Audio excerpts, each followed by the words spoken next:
Hello guys, a very good afternoon to all of you friends. आज मैं आपके सामने फिर एक नया सेशन लेकर आया हूं। तो आज हम बहुत ही मज़ेदार क्वेश्चन आपके सामने डिस्कस करने जा रहे हैं। तो पेन और कॉपी साथ लेकर बैठिए। तो बिना लेट करते हुए चलिए स्टार्ट करते हैं सेशन। और फ्रेंड्स, एक बात और याद रखिए कि आज के सेशन में आप करंट अफेयर्स के क्वेश्चन देखना, आपको काफ़ी कुछ पता चलेगा आने वाले एग्जाम्स के लिए। तो चलिए स्टार्ट करते हैं आज का सेशन। पहला क्वेश्चन देखिए। पहला क्वेश्चन हमसे क्या पूछा है? समुद्री शैवाल का अभिलक्षणिक रंग लवकों के मौजूद वर्णक पर निर्भर करता है। इनमें से कौन सा वर्णक शैवाल के हरे रंग का कारण है? आपको इनमें से बताना है कि बिल्कुल सही आंसर होगा। बढ़ते हैं अपने अगले क्वेश्चन पर। अनुप्रस्थ तरंगें क्या हैं? तो इन तरंगों में माध्यम के कारण तरंगों के संचरण की दिशा के लंबवत दिशा में कंपन करते हैं। तो फ्रेंड्स, हमारा जो ऑप्शन सेकंड दे रखा है ये हमारा बिल्कुल सही आंसर है। अब देखिए अगला क्वेश्चन हमसे क्या पूछा है। अगला क्वेश्चन हमसे पूछा है पीली क्रांति इनमें से किसे संदर्भित करती है? तो आपको बताना है कि पीली क्रांति किसको संदर्भित करती है, यानी कि येलो रेवोल्यूशन किसे संदर्भित करता है? तिलहीन उत्पादन की वृद्धि में। जो हमारी तिल होती है, हम उसे तिली भी बोलते हैं, ये उसके उत्पादन की वृद्धि में उसको संदर्भित करती है। अगला प्रश्न देखिए हमसे क्या पूछा है।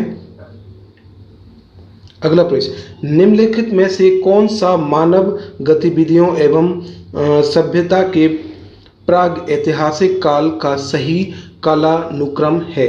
तो आपको इनमें से बताना है। तो फ्रेंड्स, हमारा ऑप्शन देखिए, पुरापाषाण काल, मध्य पाषाण काल और नवपाषाण काल। आपको एक प्रॉपर सीक्वेंस बताना था इस क्वेश्चन में। तो हमारा ऑप्शन सेकंड जो है बिल्कुल सही आंसर है।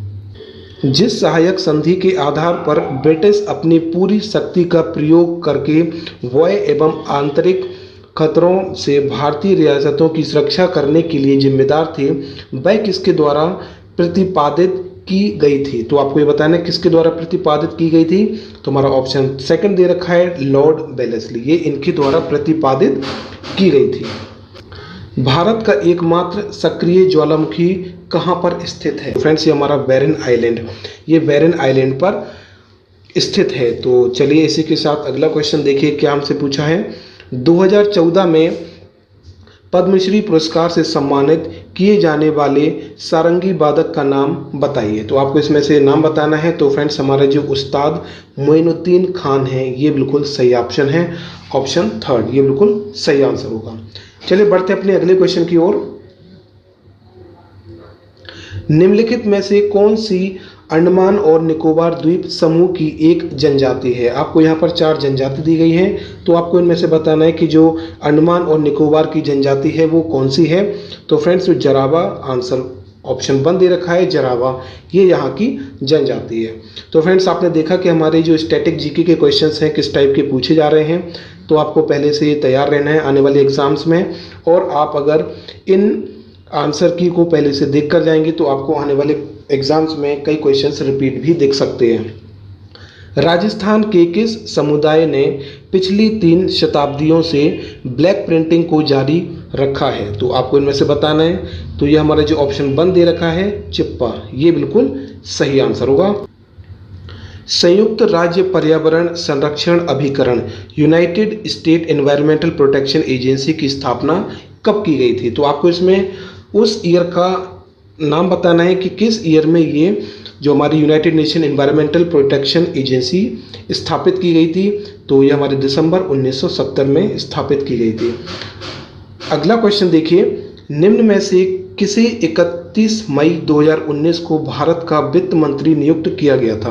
तो आपको बताना है कि 31 मई 2019 को भारत का जो फाइनेंस मिनिस्टर है उसे किसे नियुक्त किया गया था? तो Nirmala Sitharaman, option 4 is the right answer.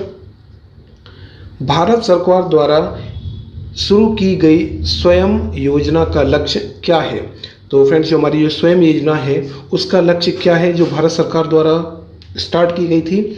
शिक्षा का अभिगम, समानता एवं गुणवत्ता। तो ऑप्शन 3 जो हमारा दे रखा है ये हमारा बिल्कुल सही आंसर होगा। इसी के साथ हम बढ़ते हैं अपने नेक्स्ट क्वेश्चन पर।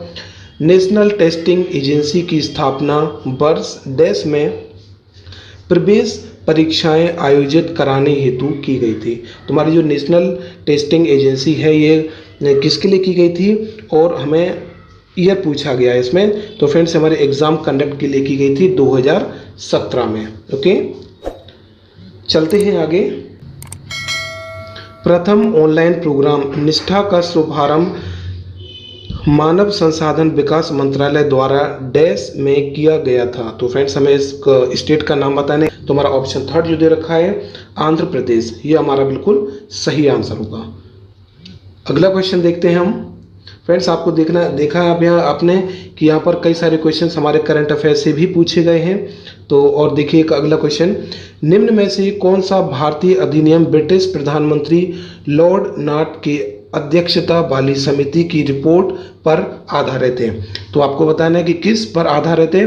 तो रेगुलेटिंग एक्ट 1773 इस पर ये आधारित है। वर्तमान अक्टूबर 2020 तक प्राप्त जानकारी के अनुसार संयुक्त राष्ट्र प्रतीक को 7 दिसंबर 1946 को मंजूरी दी गई थी।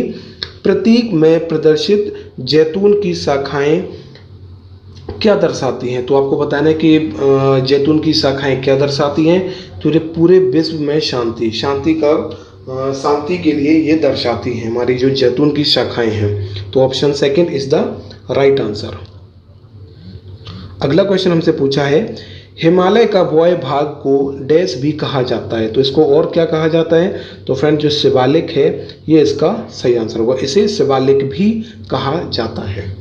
अगला प्रश्न देखिए, भारत के पहले रेलवे विश्वविद्यालय का नाम क्या है। तो हमारे जो भारत का पहला रेलवे विश्वविद्यालय है उसका नाम क्या था, राष्ट्रीय रेल एवं परिवहन संस्थान। तो option 2 is the right answer. अगला क्वेश्चन देखिए,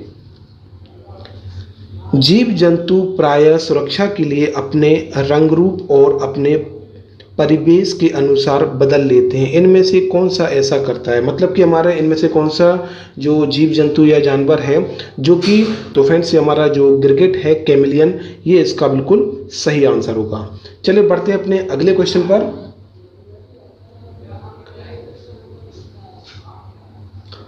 कालबेलिया लोकगीत और नृत्य किस भारतीय राज्य से संबंधित है। तो आपको बताना है कालबेलिया जो हमारा लोकगीत है ये नृत्य किस से, भारत के किस राज्य से संबंधित है।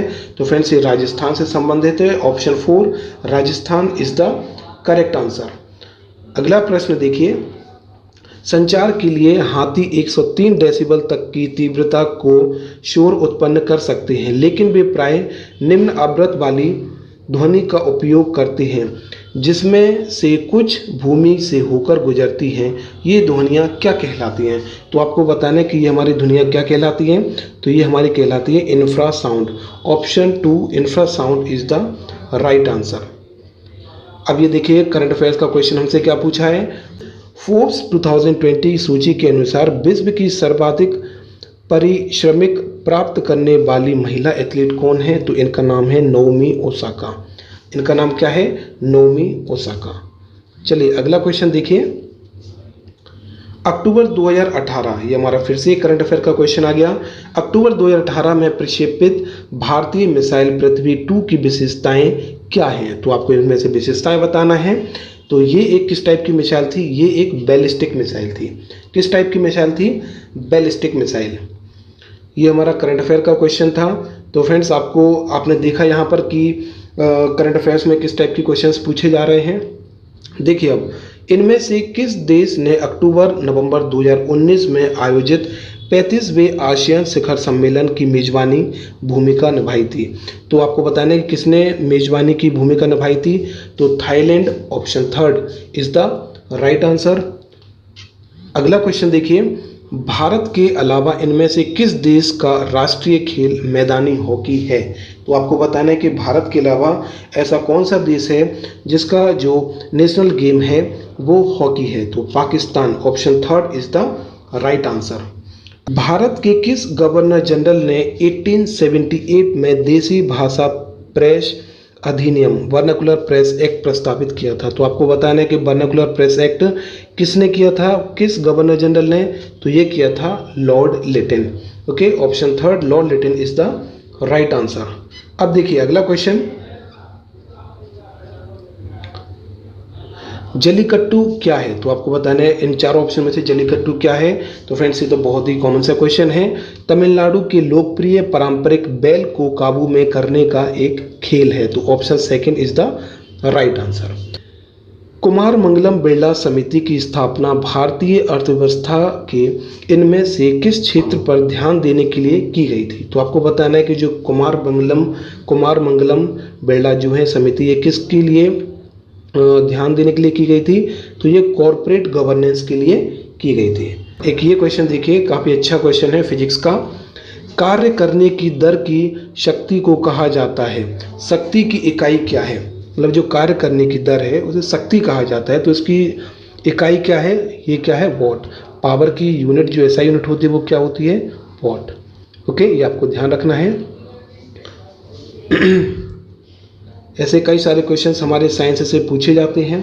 तो चलिए बढ़ते हैं अपने अगले क्वेश्चन पर। मुगलों ने ईस्ट इंडिया कंपनी की दीवानी अधिकार बंगाल, बिहार और उड़ीसा में राजस्व संग्रह करने और दीवानी मामलों का नियंत्रण करने का अधिकार किस वर्ष प्रदान किया था? तो आपको वर्ष बताना है। तो हमारे जो ऑप्शन थर्ड दे रखा है 1765, ये इसका बिल्कुल सही आंसर होगा। भारत का अंतिम मुगल शासक कौन था? तो आपको बताना है कि मुगल शासक कौन थे। तो मुगल शासक की आप यहाँ पर पता है कि मुगल शासक इंडिया में कब स्टार्ट हुआ था? First battle of Panipat. First battle of Panipat in the year 1526। किसके द्वारा? बाबर के द्वारा। मुगल शासन 1526 में स्टार्ट हुआ था बाबर के द्वारा। और किसको हराकर? इब्राहिम लोधी को हराकर बाबर ने मुगल शासन स्टार्ट किया था 1526 में। चंद्रमा को अपनी धुरी पर एक चक्कर पूरा करने में कितना दिन लगते हैं? तो आप लगते हैं 27.3 पृथ्वी दिवस। ओके, तो ये इसका ऑप्शन 4 बिल्कुल सही आंसर होगा। इसी के साथ देखते हैं अगला क्वेश्चन। कंप्यूटर प्रौद्योगिकी की VR का पूर्ण रूप क्या है? तो ये हमारा फुल फॉर्म का क्वेश्चन आ गया कि VR का फुल फॉर्म क्या होता है कंप्यूटर में? तो इसको बोलते हैं वर्चुअल रियलिटी। इसका ये बिल्कुल ऑप्शन 4 होगा जो बिल्कुल सही आंसर होगा। निम्नलिखित में से कौन सा अंतर महाद्वीपीय देश है? तो आपको बताना है इनमें से हमारा कौन सा जो है अंतर महाद्वीपीय देश है?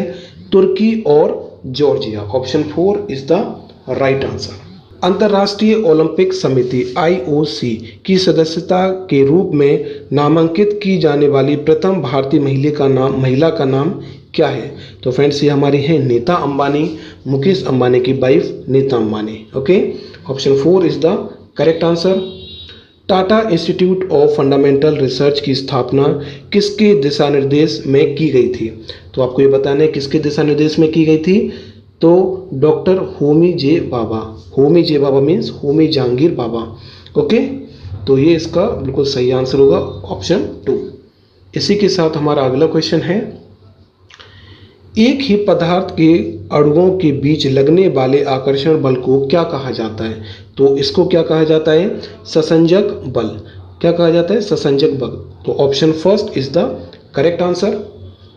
नेक्स्ट क्वेश्चन देखिए, फेसबुक के उन आर्टिफिशियल इंटेलिजेंस रोबोट्स का नाम बताइए। हमारे क्या नाम बताना है जिन्हें बंद कर दिया गया था? तो हमें उन आर्टिफिशियल इंटेलिजेंस रोबोट्स का नाम बताना है। तो उनका नाम था बॉब और एलिस। ऑप्शन फर्स्ट दे रखा है बॉब और एलिस, ये इसका बिल्कुल सही आंसर होगा। फ्रेंड्स इसी के साथ हम चलते हैं आज के सेशन के आखिरी क्वेश्चन पर। तो देखिए आखिरी क्वेश्चन हमसे क्या पूछा है, भारत की पहली इंजन रहित रेलगाड़ी का नाम क्या है? Driverless train. भारत की पहली ड्राइवरलेस ट्रेन है जो कि वंदे भारत एक्सप्रेस है। ओके, ये इसका बिल्कुल सही आंसर है। और ये कहाँ से कहाँ तक चलती है ये आपको कमेंट बॉक्स में लिख के बताना है। तो फ्रेंड्स आपने देखा कि हमारे जो आज के सेशन में हैं 8 से 10 क्वेश्चन करंट अफेयर्स के थे। तो आपको ऐसे क्वेश्चंस के लिए तैयार रहना है। ऐसी PDF देखकर ही आपको एग्जाम का लेवल पता चलेगा और किस टाइप के क्वेश्चंस पूछे जाते हैं ये भी आपको पता चलेगा। तो चलिए फ्रेंड्स, मैं आपके लिए डेली एक ऐसा सेशन लेकर आऊँगा। तो मिलते हैं अपने नेक्स्ट वीडियो में, तब तक के लिए गुड बाय। फ्रेंड्स पढ़ते रहिए, एग्ज़ाम बिल्कुल करीब है और NTPC का प्रोसेस बहुत फास्ट है। आंसर की भी आ चुकी है, बहुत ही जल्दी रिजल्ट भी आने वाला है। तो चलिए मिलते हैं अपने नेक्स्ट वीडियो में, तब तक के लिए गुड बाय।